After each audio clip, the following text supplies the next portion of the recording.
What's good, John Lonnie Appleton? I'm a healthy family advocate. I am here Monday through Saturday as time permits, 12 p.m. Mountain Standard Time. It is presently 12:15, so 12-ish, to read the Bible. I'm reading the Bible from the perspective of what's between this cover and this cover, the pages, not prior knowledge. I'm not here to argue the validity of the Bible. I'm here to just read it and expose those who are interested to new perspective on an old book.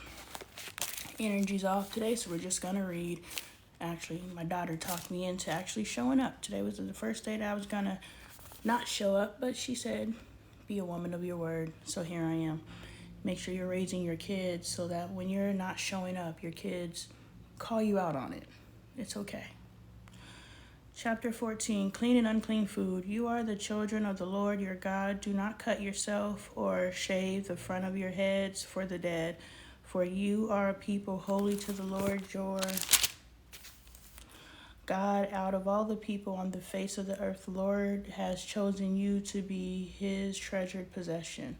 Do not eat any detestable thing. These are the animals you may eat: the ox, the sheep, the goat, the deer, the gazelle, the roe deer, the wild goat, the ibex, the antelope, and the mountain sheep.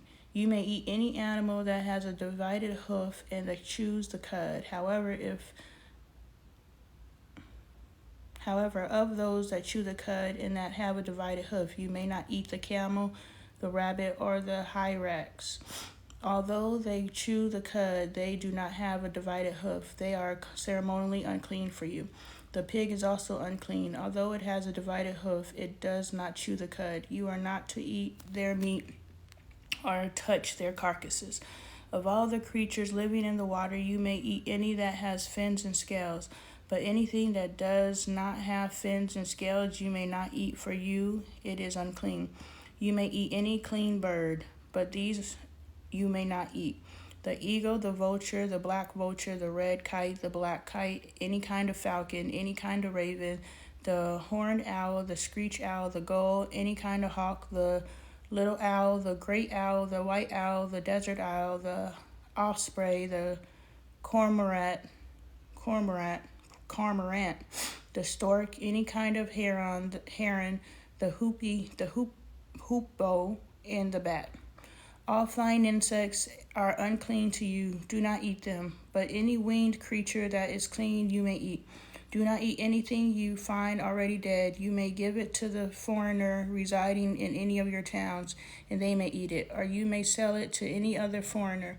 But you are a people holy to the Lord your God. Do not cook a young goat in its mother's milk. Tithes. Be sure to set aside 1/10 of all that your yields produce each year. Eat the tithe of your grain, new wine, and olive oil, and the firstborn of your herd and flocks, in the presence of the Lord your God at the place he will choose as a dwelling for its name, so that you may learn to revere the Lord your God always.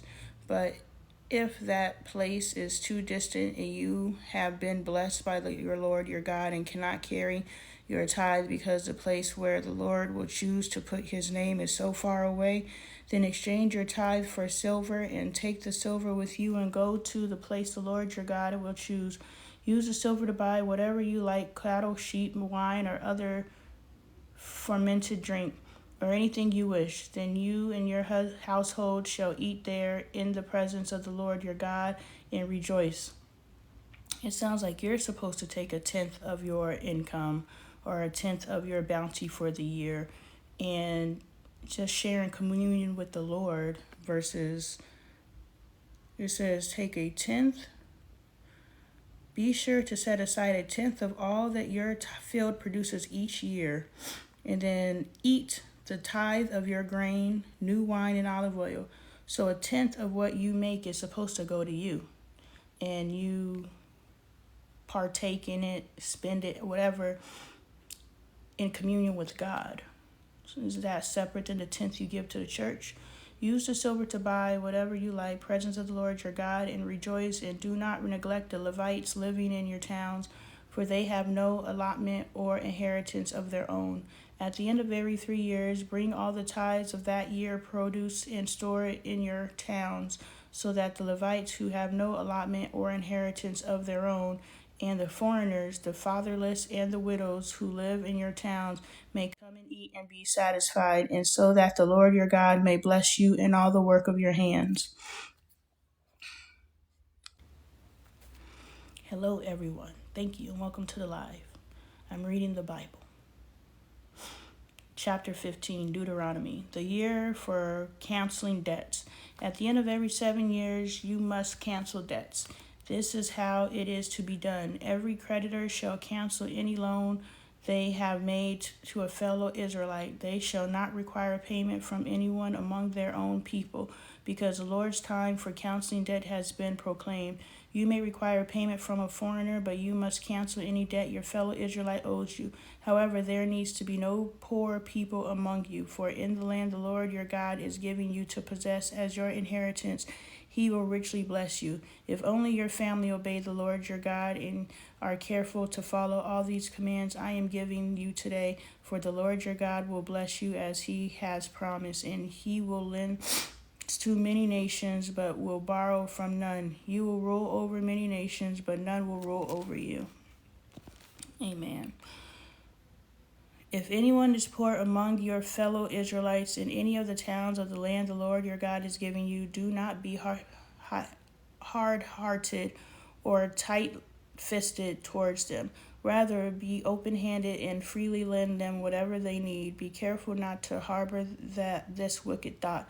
The 7th year, the year for canceling debt is near, so that you do not show ill will toward the needy among your fellow Israelites, and give them nothing. They may then appeal to the Lord against you, and you will be found guilty of sin. Give generously to them, and do so without a grudging heart. Then, because of this, the Lord your God will bless you in all your work and in everything you put your hands on. There will always be poor people in the land. Therefore, I command you to be open-handed toward your fellow Israelites who are poor and needy in your land. Now, I'm reading this. Thank you, B. Now, I'm reading this, and it brings to mind that we have all these family members with us, right? Some of us in these families are doing the work, and some of us aren't. The ones of us that are doing the work will be able to enter into the promised land, and the ones who are not doing the work, will not be able to enter into the promised land. But this can be misinterpreted by some, not me, because I'm gonna find my little scapegoat. Like, I did this work, you didn't, right, Ted? We out of here. You know what I'm saying? Like, just because I sacrifice my life, because y'all, I am sacrificing my life right now. Just because I sacrifice my life doesn't mean those who are related to me can benefit from my sacrifice, especially if those people were the ones at my door with the burning stakes, like, bring her out. Yeah, those people will not benefit from any of my hard work. So I'm going to have to process that, because I truly believe that people feel just because you're blessed and they're related to you, they're entitled to your blessing. No, I did this work. You didn't. I sacrificed. You didn't. Matter of fact, you stood next to me and talked your the whole time. But I have to give to you because we got the same blood? No, we didn't make the same sacrifice. So just because we have the same blood does not mean we live in the same promised land. I entered, you didn't. You're just promised land adjacent, and I ain't got to give you nothing. Freeing servants. If any of your people, and if God, I'm wrong, you could deal with me before the time comes, or let me know that I'm wrong, but that just doesn't make sense. Just because I fought to be where I need to be, that means anyone, because it says, don't let there be a poor Israelite among you in the land that I have promised you. Okay, I see that. But present day, who's in the land with me? Well, it would be me, my core family, and their family and my family that's attached on the outside, right? And then their family and then their family. So if I did what was necessary in order to enter the land of flowing with milk and honey, then does that mean that my peripheral family has also entered the land? And so no matter what, I'm supposed to give to them? I don't think so. Not present day. Present day, if I do the work, just because we got the same blood running through our veins, do you even know who God is? Like, you should be in the promised land yourself. Like, I can understand, if you did the work and you struggling, then yeah, I got you. But if you're just sitting there waiting for a handout and you're in a position to give me a handout, I don't think that that's what God means. I just don't believe that's what God means. That just opens you up for leeches. And I don't think God is saying, be leeched on by people. I just don't believe that. I'm not receiving that. I would receive it in my interpretation. And this is my reading and my God and my Bible, and that's what I say it says. If any of your people, Hebrew men or women, sell themselves to you and serve you 6 years, in the 7th year you must let them go free. And when you release them, do not send them away empty-handed. Supply them liberally from your flock, your threshing floor, and your wine press. Give to them as the Lord your God has blessed you. Remember that you were slaves in Egypt, and the Lord your God redeemed you. God ain't letting them forget that they were slaves in Egypt. So it's important for you. This is a deja vu moment because I swear I've said this before. But it's important for you to remember your past, but use your past as something to fuel you forward. Use your past as lessons to learn. Who was I talking to? I was talking to my niece yesterday, and I told her, I was just like, it's never too late to sit down and learn from your learned experiences that you didn't learn from in the past. I can learn from my childhood today if I just sat down and thought about, okay, what could I have possibly learned from this experience? And I can learn from it, or I can choose to be traumatized by it. Trauma is the devil. Trauma is a stopgate. It stops things. Scapegoat, stopgate. Trauma stops things, which means that's the devil. Anything that stops things. Being a victim stops things. Poverty stops things. All of these different things. Judgment stops things. Whenever something stops and stops flowing and stops progress, that is the opposite of God. God is always moving forward. God is progress. So if you are a victim, you're stuck in victimhood. If you have poverty mindset, you're stuck in poverty mindset. All these different things. I forgot the other one that I said, but you're stuck. You can't move forward. So if we stop looking at the actual word and look at the energy behind the word, and we realize, well, if I choose to stay in this energy, trauma, you're stuck in trauma. If I choose to stay stuck in trauma, that means I cannot progress and use my trauma as the lesson that it can be for me, and therefore I am in the opposite or in the opposition of God's will for my life. So am I going to choose to stay stuck in trauma, which is the devil? The devil wants to keep you stuck. The devil wants you to keep you in place till the day you die. And you will blame God for it for some reason. God, why are you attacking me? Why aren't you showing up for yourself? Ask the right questions and you'll start getting better answers. And the Lord your God will bless you in everything you do. The firstborn animals. Set apart for the Lord your God every firstborn male of your herd. Bailey, if you're still on the live, your French fries are ready. Your herds and flocks, do not put the firstborn, your cow, to work, and do not shear the firstborn of your sheep. Each year you and your family are to eat them in the presence of the Lord your God at the place he will choose. If an animal has a defect, is lame or blind, or has any serious flaw, you must not sacrifice it to the Lord your God. You are to eat it in your own towns. Both the ceremonially unclean and the clean may eat it, as if it were gazelle or deer. But you must not eat the blood. Pour it out on the ground like water. Now, I was just reading all the animals that God said we can eat.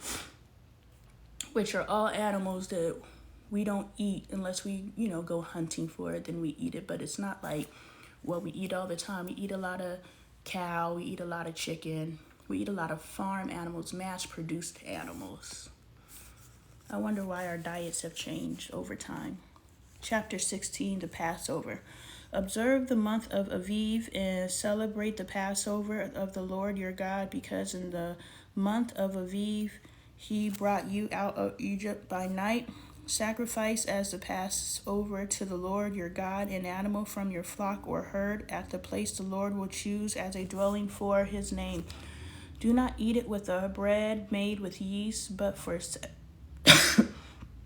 7 days eat unleavened bread, the bread of affliction, because you left Egypt in haste, so that all the days of your life you may remember the time of your departure from Egypt.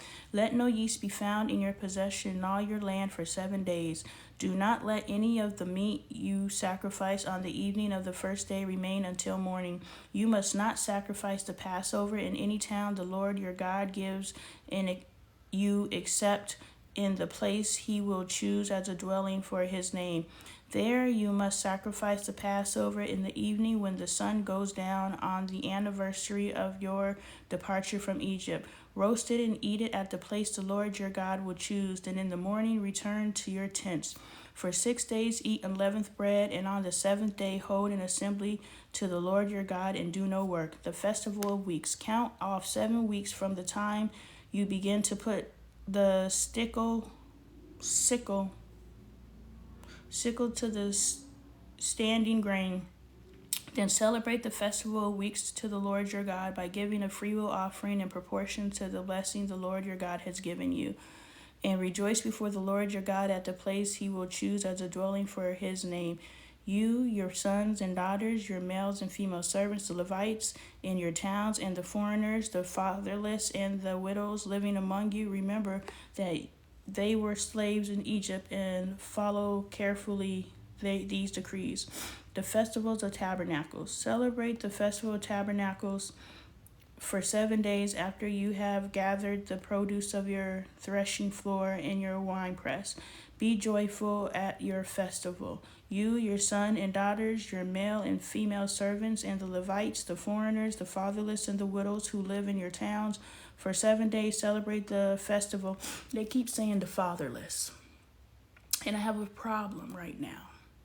I have a problem because I was listening to I don't know who that loudmouth man is, but he was talking about how the father isn't appreciated and he's tolerated and all these different things. My husband is posting a lot of stuff on his page, and he is really posting very misogynistic views. Fine, do what you feel is real. To gain the results that you want in your life, you should definitely do what you feel is real. But Carlton, whatever, loudmouth ass. And he was talking about how the daddy, he's the one who's creating the structure. And just being a bully pretty much is what the daddy is what he was saying. And that's the daddy's role. But I was thinking about how this keeps saying the fatherless. I was like, this world has been structured to where the highest paid individual is the white male. Well, why is the white male the highest paid individual? I won't say the world, but this country. I don't know what I said, but I meant this country. Well, the white male is the most highest paid because the white male is, okay, well, first of all, Caucasian, but the Caucasian male must be the most powerful, and they equate power to money because they have created this entire structure that is based off of money. And so for them to have power is not for them to have intelligence, it's not for them to have character, it's for them to have money. And so for them to be the most powerful, they must make the most money. Well, the hierarchy, of course, is the next to white female and then the other males. The males are paid more than the females. Why? One, so the female can always be under the male's thumb because she always needs to align with the male in order just to make ends meet. But when this thing talks about the fatherless, I wonder if it's referring to they don't have the guidance and the tutelage of a father, or is it speaking in relation to if you are fatherless, you are in poverty. So make sure you look out for those who are in poverty because they don't have fathers to make the money, because women aren't able to make money. And it's a structure that continues today. And so it's just interesting where it's like, make sure you take care of the fatherless, make sure you take care of the fatherless. And then you look out here and you see what's going on with the majority of the fatherless. They're living in poverty. It's not about transferring knowledge. It's not about transferring heart. Even the loudmouth man said, every man that I've ever talked to, I'm a provider. As long as I provide, what are you saying? Shut your mouth, I'm a provider. So they have reduced themselves since day one to just be in a bank account. And we got to do something about this. Like, I don't know if we need to do sister cities or whatever, but I'm no longer aligning with any type of anybody simply for provision, except for God. You know what I'm saying? We have to be able to free ourselves from being bound to someone who doesn't know how to love us at the depths that we know we deserve to be loved. If they're incapable, then we're out. Just like that. I wonder what that number means. Lord your God will bless you in all your harvest and all the work of your hands, and your joy will be complete. 3 times a year, all your men must appear before the Lord your God at the place he will choose, at the festival of unleavened bread and festival of weeks and the festival of tabernacles. No one should appear before the Lord empty-handed. Each of you must bring a gift in proportion to the way the Lord your God has blessed you. Judges. Appoint judges and officials for each in your tribe in every town the Lord your God is giving you, and they shall judge the people fairly. Do not prevent justice or show partiality. Do not accept a bribe, for a bribe blinds the eyes of the wise and twists the words of the innocent. Follow justice and justice alone, such that you may live and possess the land the Lord your God is giving you. Worshipping other gods. Do not set up a wooden Asherah pole beside the altar you build to the Lord your God, and do not erect a sacred stone, for these the Lord your God hates. Chapter 17. Do not sacrifice to the Lord your God an ox or a sheep that has any defect or flaw in it, for what would be detestable to him? For that would be detestable to him. If a man or woman living among you in one of the towns the Lord gives you is found doing evil in the eyes of the Lord your God, in violation of his covenant, and contrary to my command, has worshipped other gods, bowing down to them or to the sun or the moon or the stars in the sky, and this has been brought to your attention, then you must investigate it thoroughly. If it is true and it has been proved that this detestable thing has been done in Israel, take the man or woman who has done this evil deed to your city gate and stone that person to death. On the testimony of 2 or 3 witnesses, a person is to be put to death, but no one is to be put to death on the testimony of only one witness.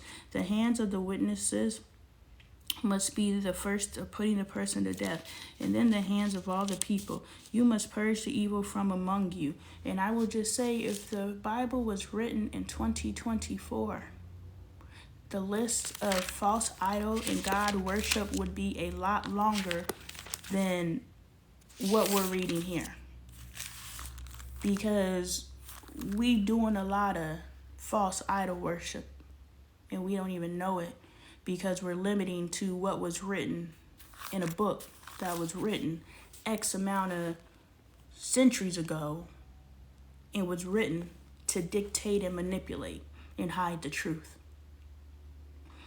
Law courts. If cases come before your court that are too difficult for you to judge, whether bloodshed, lawsuits, or assaults, take them to the place the Lord your God will choose. Go to the Levitical priest and to the judge who is in office at the time.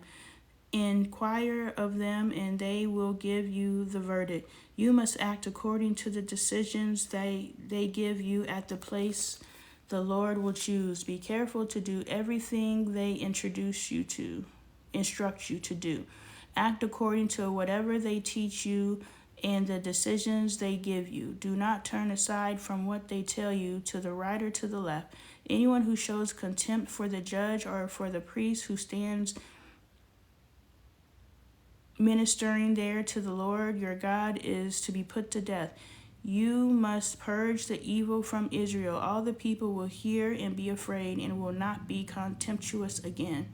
The king, when you enter the land the Lord your God is giving you and have taken possession of it and settle in it, and you say, let us set a king over us like all the nations around us, be sure to appoint over you a king the Lord your God chooses. He must be from among your fellow Israelites. Do not place a foreigner over you, one who is not an Israelite. The king, moreover, must not acquire great numbers of horses for himself or make the people return to Egypt to get more of them. For the Lord has told you, you are not to go back that way again. You must not take many wives, or his heart will be led astray. He must not accumulate large amounts of silver and gold.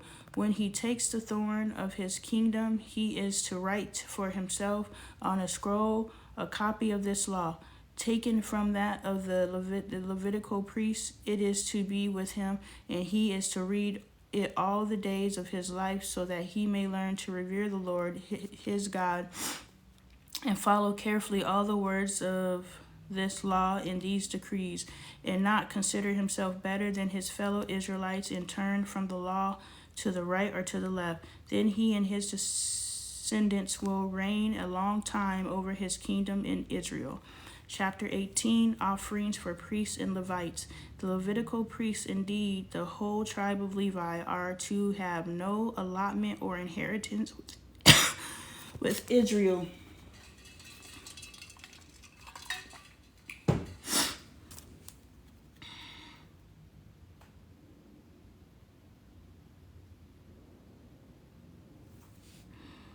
Okay. They shall live on the food offerings presented to the Lord, for that is their inheritance. They shall have no inheritance among their fellow Israelites. The Lord is their inheritance, as he promised them. This is the share due to the priest from the people who sacrifice a bull or a sheep, the shoulder, the internal organs, and the meat from the head. You are to give them the first fruits of your grain, new wine and olive oil, and the first wool from the shearing of your sheep.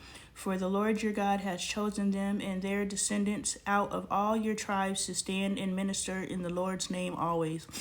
If a Levite moves from one of your towns anywhere in Israel where he is living, and comes in all earnestness to the place the Lord will choose, he may minister in the name of the Lord his God like all his fellow Levites who serve there in the presence of the Lord. He is to share equally in their benefits, even though he has received money from the sale of his family's possession. Occult practices. When you enter the land of the Lord has given you, do not learn to imitate the detestable ways of the nations there.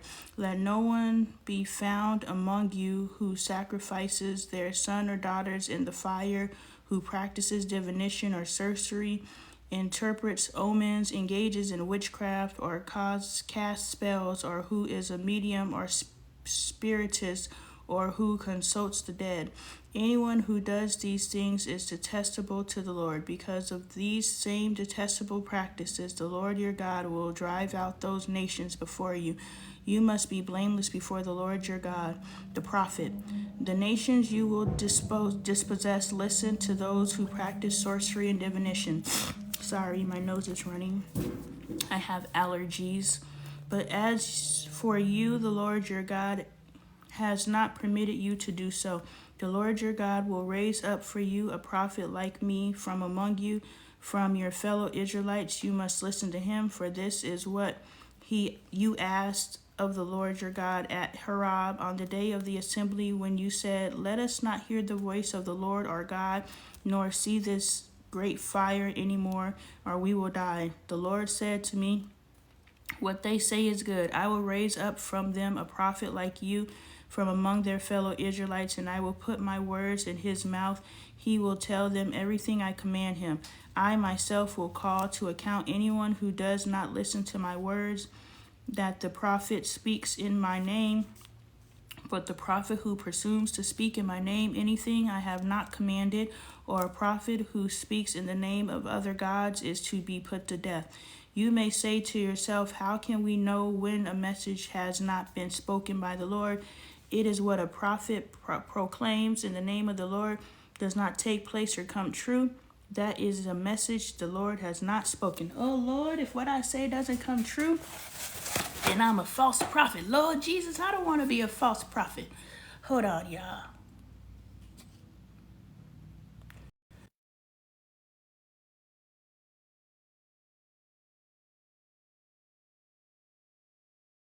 All right, had to blow my nose. Let me see.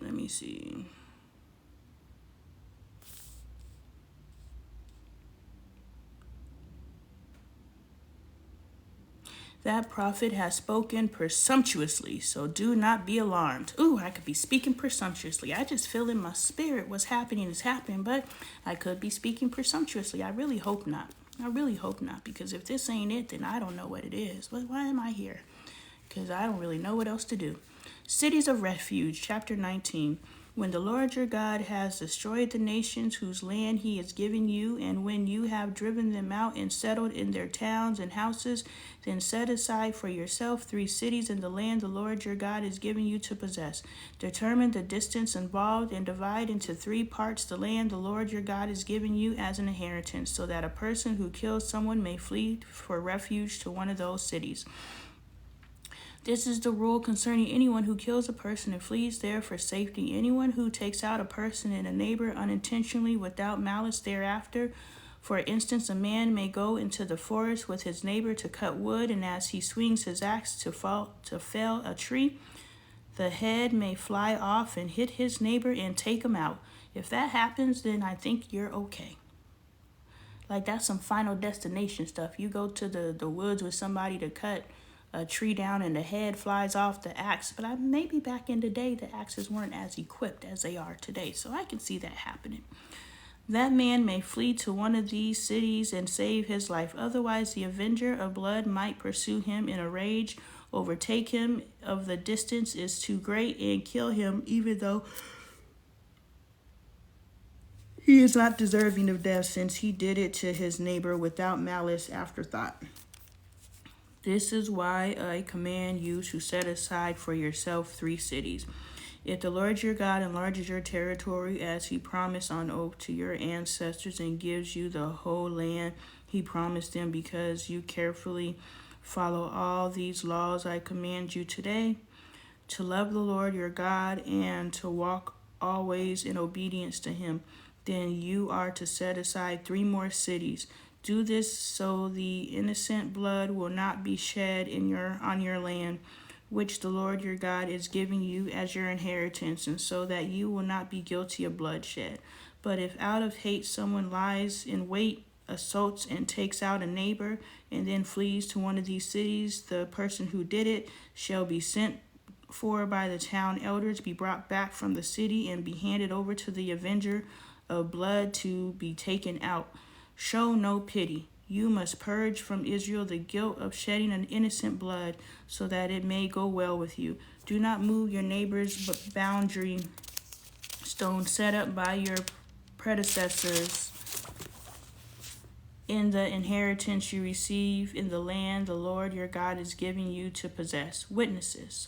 1 witness is not enough to convict anyone accused of any crime or offense they may have committed.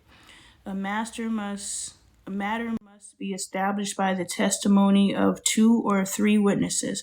If a malicious witness takes the stand to accuse someone of a crime, the 2 people involved in the dispute must stand in the presence of the Lord before the priests and the judges who are in office at the time.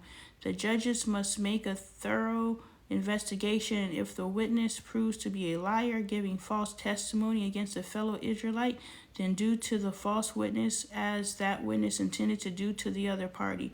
You must purge the evil from among you. The rest of the people will hear of this and be afraid, and never again will such an evil thing be done among you. Show no pity, life for life, eye for eye, tooth for tooth, hand for hand, foot for foot. Thank you guys for being in attendance. I appreciate it. Thank you for the love. Chapter 20, Going to War. When you go to war against your enemies and see horses and chariots and any army greater than yours, do not be afraid of them, because the Lord your God, who brought you up out of Egypt, will be with you. When you are about to go into battle, the priest shall come forward and address the army. He shall say, Hear, Israel, today you are going into battle against your enemies. Do not be faint-hearted or afraid. Do not panic or be terrified by them, for the Lord your God is the one who goes with you to fight for you against your enemies to give you victory. The officer shall say to the army, Has anyone built a new house or not yet begun to live in it? Let him go home, or he may die in battle and someone else may begin to live in it. Has anyone planted a vineyard and not begun to enjoy it? Let him go home, or he may die in battle and someone else enjoy it. Has anyone become pledged to a woman and not married her? Let him go home, or he may die in battle and someone else marry her. I'm happy it didn't say and somebody else enjoy her. Then the officer shall add, Is anyone afraid of or faint-hearted? Let him go home, so that his fellow soldiers will not become disheartened too. When the officers have finished speaking to the army, they shall appoint commanders over it. I just want to say, when you are reclaiming your family and you are restructuring your family, you are going to war, and every day is a battle. But because the soldiers standing next to you are your family, it's not like we can change out our soldiers, right? We're fighting for our families with the families that we have. And if our army is only as strong as our weakest soldier, some of us ain't gonna win these wars. You may win some battles, but ultimately the war is gonna be lost because the weakest soldier is going to tear it apart. When you match up to attack a city, make its people an offer of peace. If they accept and open their gates, all the people in it shall be subject to forced labor and shall work for you. If they refuse to make peace and they engage you in battle, lay slay to that city. When the Lord your God delivers it into your hand, put to the sword all the men in it. As for the women, the children, the livestock, and everything else in the city, you may take these and plunder for yourself. Dang, we plundering women and children. And you may use the plunder the Lord your God gives you from your enemies. This is how you are to treat all the cities and the people, don't leave the people out, that are at a distance from you and do not belong to the nations nearby. However, in the cities of the nations the Lord your God is giving you as an inheritance, do not leave alive anything that breathes.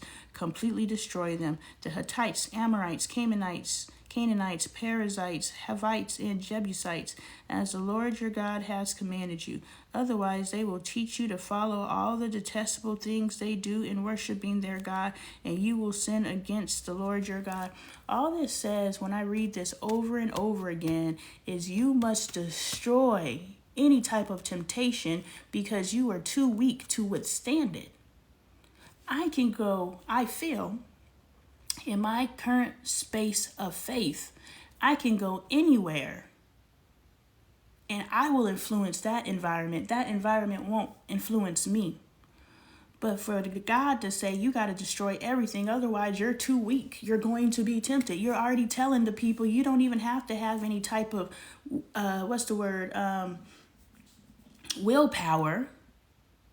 It's already saying you don't need to develop your willpower. You don't need to develop the ability to withstand temptation. Just eliminate temptation.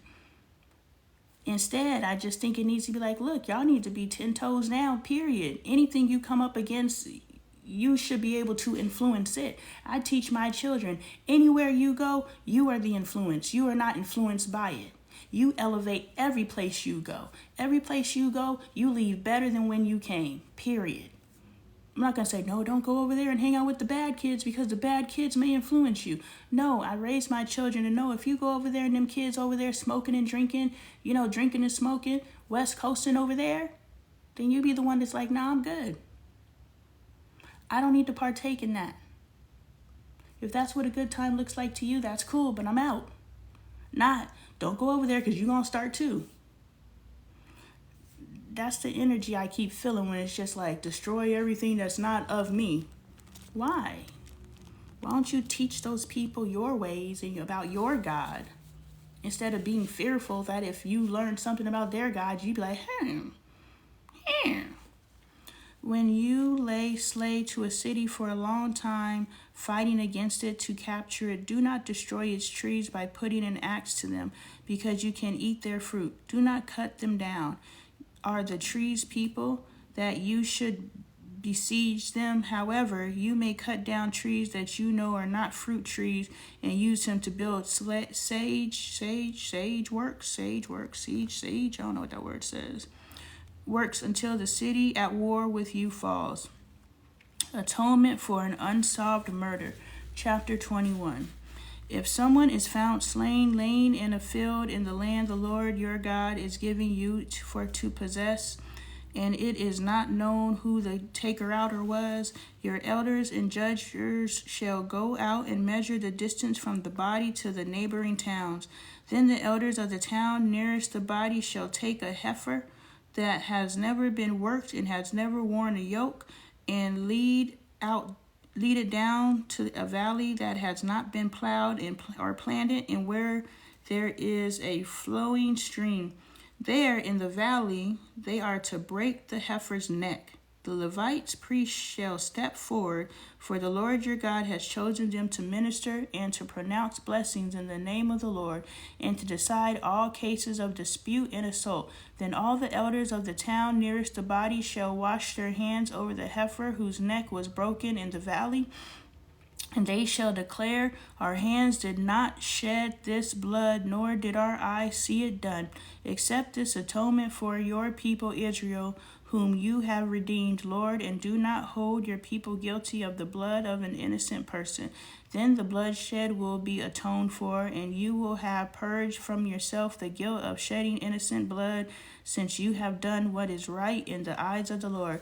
I promise I thought he was going to say something about, and then the heifer's going to lead you to the person who did it. I was like, what's the heifer going to do? Man, they went and broke the heifer's neck. Ain't that something? Marrying a captive woman. I just want to know what a captive woman is. Let's go. When you go to war against your enemies and the Lord your God delivers them into your hand and you take captives, if you notice among the captives a beautiful woman and are attracted to her, you may take her as your wife. Bring her into your home and have her shave her head, trim her nails, and put aside the clothes she was wearing when captured. After she has lived in your house and mourned her father and mother for a full month, then you may go to her and be her husband, and she shall be your wife. It's just that simple. You see how little effort men have to put in to be a husband. If you are not pleased with her, let her go wherever she wishes. You must not sell her or treat her as a slave, since you have dishonored her. If you are displeased with her, just give her back to the streets. The right of the firstborn. No wonder our men are so freaking misogynistic and just backwards thinking. The right of the firstborn. If a man has 2 wives and he loves one but not the other, and both bear him sons, but the firstborn is the son of the wife he does not love. This is Leah and Rachel right here. When he wills his property to his sons, he must not give the rights of the firstborn to the son of the wife he loves in preference to his actual firstborn. The son of the wife he does not love, he must acknowledge the son of his unloved wife as the firstborn by giving him a double share of all he has. That son is the first sign of his father's strength. The first of the firstborn belongs to him. A rebellious son. If someone has a stubborn and rebellious son who does not obey his father and mother and will not listen to them when they discipline him, his father and mother shall take a hold of him and bring him to the elders at the gate of his town. They shall say to the elders, This son of ours is stubborn and rebellious. He will not obey us. He is a glutton and a drunkard. Then all the men in the town are to stone him to death. Dang, do not take your rebellious son to the gate, because they gonna kill him. You must purge the evil from among you. All Israel will hear of it and be afraid. Various laws.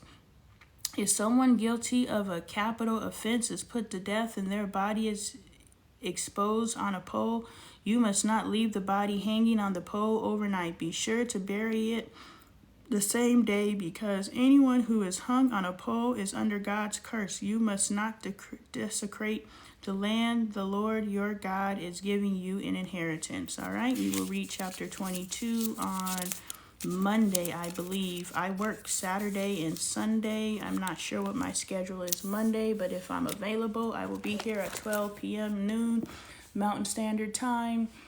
It is presently 1 p.m., so an hour ago I go live every day, Monday through Saturday when time permits, unless I have previous engagements, and I read the Bible. And we just ask questions and we just make sense of what we're reading. Well, I make sense over here and you make sense over there, and then we journal and write down and make sense of it so we could apply it to our lives or get rid of some things that maybe we've been carrying from childhood and been carrying from things that we've heard and misinformation. I am Lonnie Appleton. I am a healthy family advocate. I advocate for the healthy restorations of our family. If you are not familiar with me, get familiar with me. My platform is As the Apple Turns on YouTube, as well as here on TikTok and Instagram. I also have Lonnie Appleton Live, LONEEAPPLETON LIVE, Lonnie Appleton Live on YouTube, where I repost all of my Bible studies as well as all of my lives. So if you would like to catch the rest of this live, if you've missed it, or any of my previous readings, check me out over there. As well as if you would like to support the community, you can always donate to the Cash App, Lonnie Appleton, in the link in the bio. If you would like to purchase your merch, I have lots of merch available at LonnieLifestyle.com. I am a 2-time published author, so you can pick up one of my books. You can support that way. The Domino series, as well as What's the Best That Can Happen. I am a coach as well as a mentor and also a channel. So if you wanted to, look into my services, you can check out all of those things at LonnieLifestyle.com. Thank you guys for today, and I will see you possibly Monday.